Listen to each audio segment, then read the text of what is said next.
Olá, bom dia. Eu estou de volta com as principais notícias do Brasil e do mundo desta terça-feira. E o Ministério da Saúde informou que o Brasil já tem mais de 13 milhões de casos confirmados de Covid-19. E quase 333 mil mortes também foram confirmadas pela doença. O Brasil registrou mais 1.319 mortes pela Covid-19 em 24 horas. Com isso, já são 332.752 vítimas da doença no país. Também foram confirmados mais 28.645 casos em relação ao dia anterior. E o total de infectados pelo coronavírus passou de 13 milhões e 13 mil casos. A média móvel de mortes pela Covid em 7 dias no Brasil registrou mais uma leve queda e foram contabilizadas 2.698 mortes por dia. Já a média móvel de casos nos últimos 7 dias apresentou tendência de queda e está em 62.855. O pico foi em 27 de março, quando a média móvel de casos atingiu mais de 77 mil contaminações. Já na variação da doença por estados, podemos verificar que o aumento nos casos fatais pela Covid-19 aparece em 12 unidades da federação: Ceará, Distrito Federal, Espírito Santo, Maranhão, Mato Grosso do Sul, Minas Gerais, Paraíba, Pernambuco, Piauí, Rio de Janeiro e São Paulo. Dessa vez, 9 estados registraram estabilidade: Acre, Alagoas, Amapá, Pará, Rio Grande do Norte, Rondônia, Roraima, Sergipe e Tocantins. Já em queda, aparecem agora 6 estados: Amazonas, Bahia, Goiás, Paraná, Rio Grande do Sul e Santa Catarina. Mais de 25 milhões e 658 mil doses já foram aplicadas contra a Covid-19. Segundo o Ministério da Saúde e as secretarias estaduais de saúde, mais de 20 milhões e 602 mil pessoas foram imunizadas com a primeira dose. Isso equivale a 9,47% da população, enquanto mais de 5 milhões e 602 mil pessoas já receberam a segunda dose da vacina. E nos destaques internacionais, Washington pode em breve ajudar outros países com vacinas na luta contra a Covid. Nesta segunda-feira, o chefe da diplomacia americana Antony Blinken disse que o governo está explorando opções para compartilhar mais com outros países no futuro. Isso porque a principal prioridade era lutar contra o coronavírus dentro dos Estados Unidos e a meta do presidente Joe Biden de oferecer uma vacina a 90% dos americanos seria alcançada em breve. Segundo o secretário de Estado americano, o país não vai trocar imunizantes por favores políticos, destacando que trata-se de salvar vidas em uma crítica velada à China e à Rússia. Mesmo se vacinarmos todas as 332 milhões de pessoas nos Estados Unidos amanhã, ainda não estaríamos totalmente a salvo do vírus. Não enquanto ele ainda está se replicando pelo mundo e se transformando em novas variantes, que poderiam facilmente vir aqui e se espalhar por nossas comunidades novamente. Blinken disse ainda que os Estados Unidos vão distribuir somente vacinas de segurança e eficácia comprovadas.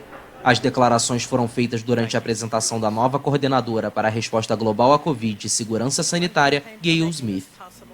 E ainda falando sobre os Estados Unidos, o país vai propor um acordo global sobre um imposto à renda empresarial ao G20. A informação foi confirmada nesta segunda-feira pela secretária do Tesouro americano Janet Yellen, uma semana após a apresentação do plano de infraestrutura financiado por aumentos de impostos empresariais no país. O primeiro objetivo é uma economia mundial estável e em crescimento que beneficie a economia americana. Para que os Estados Unidos prosperem, nossos vizinhos também devem prosperar. No mundo moderno, recessão, instabilidade e crime no exterior encontram maneiras de nos alcançar. Economias fortes e estáveis no exterior nos tornam mais seguros.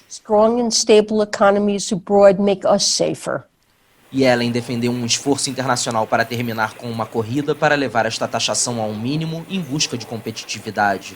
Segundo um funcionário do alto escalão do Departamento do Tesouro americano, o G20 espera ter uma proposta sobre a questão até julho. Questionado nesta segunda se estava preocupado com a possibilidade de empresas se mudarem para o exterior após o aumento dos impostos, Biden disse: "Não, porque não há evidência disso. O imposto era de 36%, agora caiu para 21%. E a ideia de que Isso é bizarro. Estamos falando de um imposto de 28%, que todos achavam justo para todos.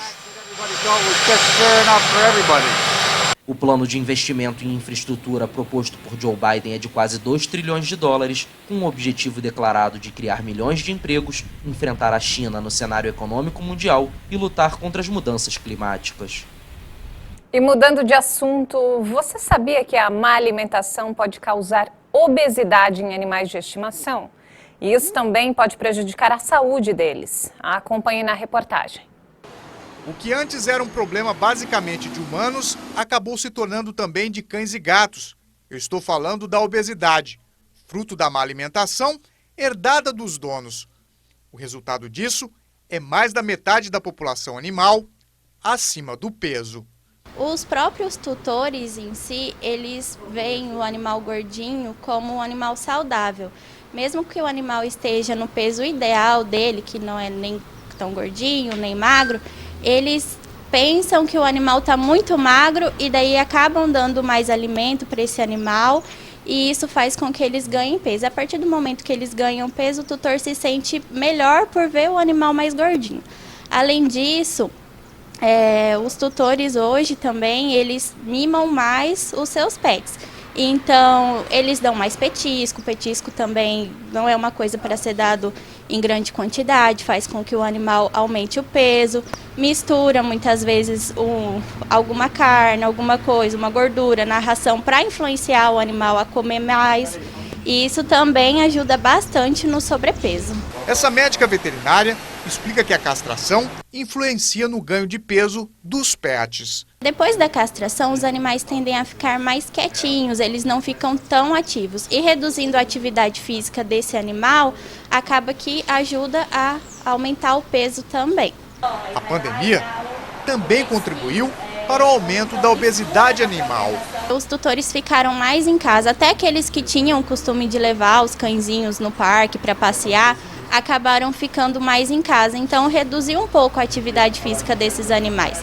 E a questão também do oferecimento do petisco. O tutor ficando em casa e o animal pedindo sempre uma comidinha, um petisco, acabou que eles deram mais comida ou mais petisco para esses animais e aumentou o peso deles também.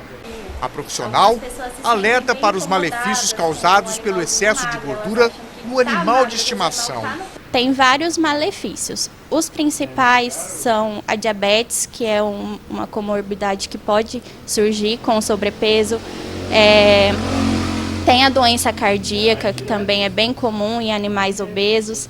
Animais de porte grande, a gente tem que cuidar muito a questão das doenças articulares que aparecem com o sobrepeso. Em felinos, a gente tem a lipidose hepática, que é bem comum em animais obesos. Quando eles ficam doentes, ficam às vezes um dia sem comer, já surge a lipidose hepática. Problemas de pancreatite, vários problemas endócrinos também, mas os principais são esses. A médica orienta ainda como fazer o controle de peso dos animais para combater a obesidade. O controle da obesidade é feito controlando a alimentação e influenciando o animal a fazer atividade física todos os dias. Em casos mais severos, de uma obesidade mais mórbida, a gente sempre recomenda o uso de rações terapêuticas, rações light, né? E tem também algumas medicações que ajudam o animal a perder peso mais rápido. E hoje a gente tem também alimentação natural, que o veterinário vai elaborar um cardápio específico para o animal perder o pezinho que ele precisa. Hoje o mercado já desenvolve uma série de produtos para animais obesos e castrados. E existe ainda, na medicina veterinária, uma especialidade voltada à nutrição animal. Se o pet aderir o mau hábito alimentar dos donos, para voltar ao peso ideal, terá que fazer dieta. E agora pode contar até com a ajuda de nutricionista. E essa edição fica por aqui. Mais informações daqui a pouco, à 1h da tarde, com Renato Diniz. Ótimo dia para você.